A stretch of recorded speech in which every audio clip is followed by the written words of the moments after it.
أعوذ بالله من الشيطان الرجيم نحمده ونصلي ونسلم على رسوله الكريم اما بعد فاعوذ باللہ من الشیطان الرجیم بسم اللہ الرحمن الرحیم۔ آج ہم انشاءاللہ سورہ اخلاص کا ترجمہ اور اس کی تفسیر کریں گے۔ تو سب سے پہلے سورہ اخلاص کا تعارف کرتے ہیں۔ اس کا مقام نزول جو ہے وہ مکۃ المکرمہ ہے، اور اس صورت میں 1 رکوع اور 4 آیتیں ہیں۔ اس صورت میں اللہ تعالیٰ کی توحید کا بیان ہوا، اس حوالے سے اس صورت کا نام سورۃ الاخلاص رکھا گیا، اور اس صورت میں یہ بتایا گیا کہ اللہ تعالیٰ کی ذات نہیں ہے، کوئی بھی عیب نہیں ہے، اور نہ ہی اس کا کوئی شریک ہے۔ تو اس حوالے سے اس صورت کا نام سورۃ تنزیہ بھی رکھا گیا ہے۔ تو اگر فضائل کی بات کریں تو فضائل سورہ اخلاص کے بہت زیادہ ہیں، مگر ہم چند آپ کے سامنے رکھتے ہیں۔ حضرت ابو سعید خدری رضی اللہ تعالی عنہ سے روایت ہے کہ نبی کریم صلی اللہ علیہ وسلم نے ارشاد فرمایا کہ کیا تم میں سے کوئی اس سے عاجز ہے کہ رات میں قرآن پاک کی تہائی حصہ تلاوت کرے؟ تو صحابہ کرام نے یہ سن کر وہ عاجز ہو گئے اور عرض کی، یا رسول اللہ صلی اللہ علیہ وسلم، کون ایک رات میں قرآن پاک کا تہائی حصہ تلاوت کرے گا؟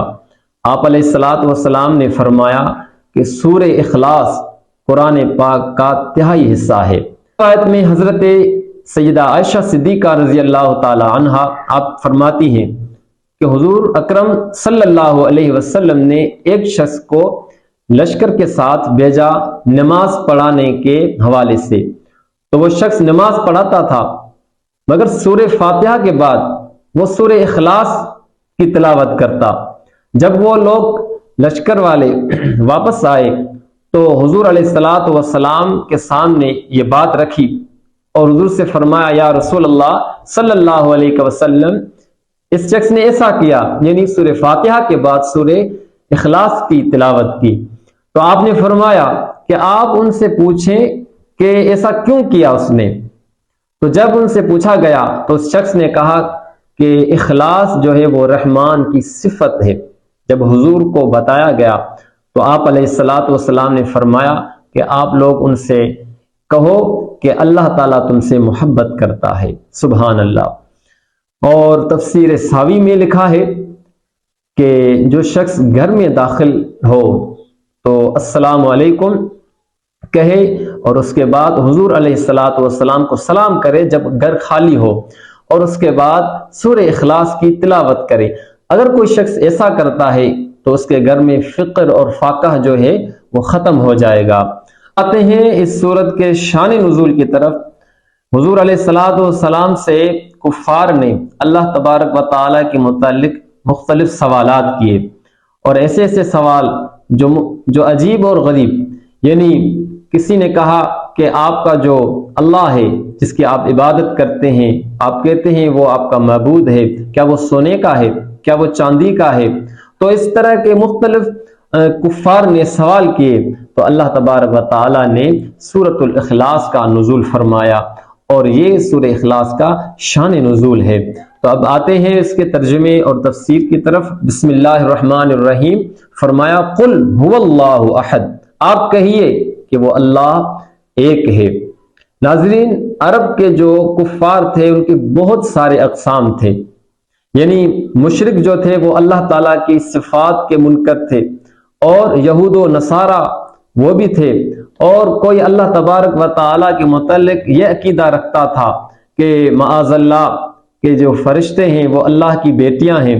اس طرح سے کسی کا عقیدہ یہ تھا کہ حضرت عزیر علیہ السلام اللہ کے بیٹے ہیں، یعنی یہ مختلف جو ہے وہ ان کے عقائد اور نظریات تھے۔ تو اللہ تبارک و تعالیٰ نے قل هو اللہ احد فرما کر ان سب کا رد فرمایا۔ آگے فرمایا، اللہ الصمد، اللہ تعالیٰ بے نیاز ہے، یعنی ہر چیز سے بے نیاز ہے، اولاد سے بے نیاز، کھانے پینے سے بے نیاز، سونے سے بے نیاز، ہر چیز سے وہ بے نیاز ہے۔ فرمایا، لم یلد ولم یولد، نہ اس نے کسی کو جنم دیا اور نہ ہی وہ کسی سے پیدا ہوا۔ اللہ تعالیٰ اولاد سے پاک ہے، اور اولاد جو ہے وہ ایک اس سے سمجھے کہ یہ صفت ہے انسانی کی، اولاد باپ سے ہوتا ہے، تو اللہ تبارک و تعالیٰ ان چیزوں سے پاک ہے، وہ ابدی ہے، ازلی ہے، قدیم ہے، ہمیشہ ہے، اور وہ رہنے والا ہے۔ اور مشرکین جو تھے یہود و نصارہ، یہ سب ان کے جو بھی عقائد تھے، تو اس صورت میں ان سب کے عقائد کا جو ہے وہ رد ہے۔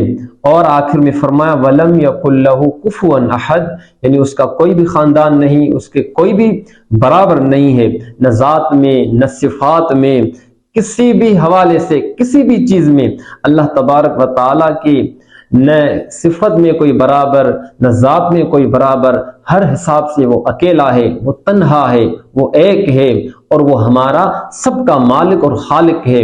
تو بتانے کا مقصد یہ ہے کہ اس صورت میں اللہ تبارک و تعالیٰ کی وحدانیت جو ہے وہ بتائی گئی ہے، اور کفار اور یہود و نصارہ اور مشرکین کا رد کیا گیا ہے۔ اللہ تبارک و تعالی ہم سب کو قرآن پاک کی تلاوت کرنے، سمجھنے اور عمل کرنے کی توفیق عطا فرمائے۔ وما علینا الا البلاغ المبین۔